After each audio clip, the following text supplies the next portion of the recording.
ফোনে ভিডিও করতে হবে। কী রয়েছে?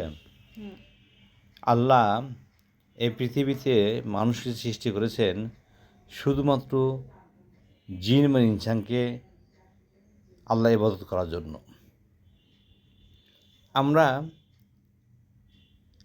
আহলে কোরআন,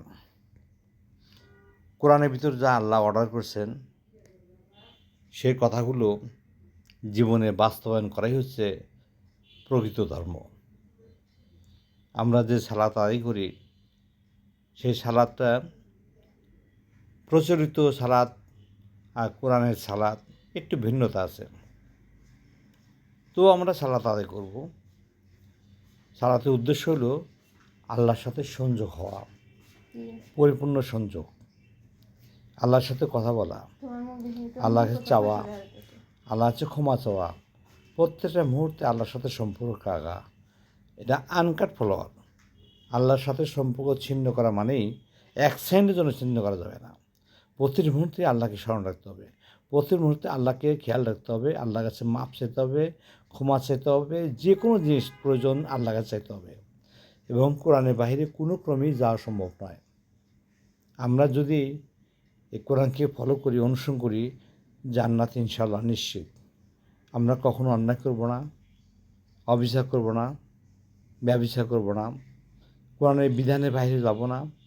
কোরআনের বিধানের বাইরে অসংখ্য হাদিস আছে, যে হাদিসগুলো জাল, সেই জাল হাদিসগুলো আমরা কখনোই অনুসরণ করব না। যেমন বলা হয়েছে 332 বার কোরআনে, যে বিশ্বাস করে এবং সৎকর্ম করে সেই হচ্ছে জান্নাতি। জান্নাতে যাওয়ার জন্য বিশ্বাস করা, অর্থাৎ আল্লাহকে বিশ্বাস করা, নবীদেরকে বিশ্বাস করা, কোরআন বিশ্বাস করা, এই সকলগুলোকে বিশ্বাস করতে হবে। এগুলো প্রমাণ করা বিষয় না। আল্লাহ প্রমাণ করতে বলা নাই, বিশ্বাস করতে বলছে। আর সৎকর্ম করা, সৎকর্ম করার জন্য সূরা আসর একটি সূরাই আছে, যে নিশ্চয়ই মানুষ ক্ষতিগ্রস্তশীল, অল আসরে ইনসান লাফি খুসরে ইল্লাল্লাযিনা আমানু ওয়া আমিলুস সালিহাতি ওয়া তাওয়াসাবিল হক ওয়া তাওয়াসাবিস সাবর।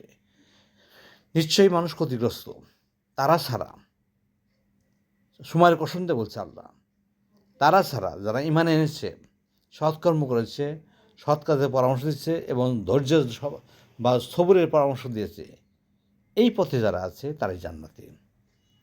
জান্নাতে যাওয়ার জন্য আল্লাহ এমন কোনো কঠিন শর্ত দিয়ে দেন নাই। আল্লাহ আমাদেরকে জান্নাতে যাওয়ার সুযোগ দান করুক, তমাম বিশ্বজাহানের প্রত্যেকটি মুসলমানকে জান্নাতে যাওয়ার সুযোগ দিক এবং কোরআনের মধ্যে অবস্থান করার তৌফিক নসিব করুক।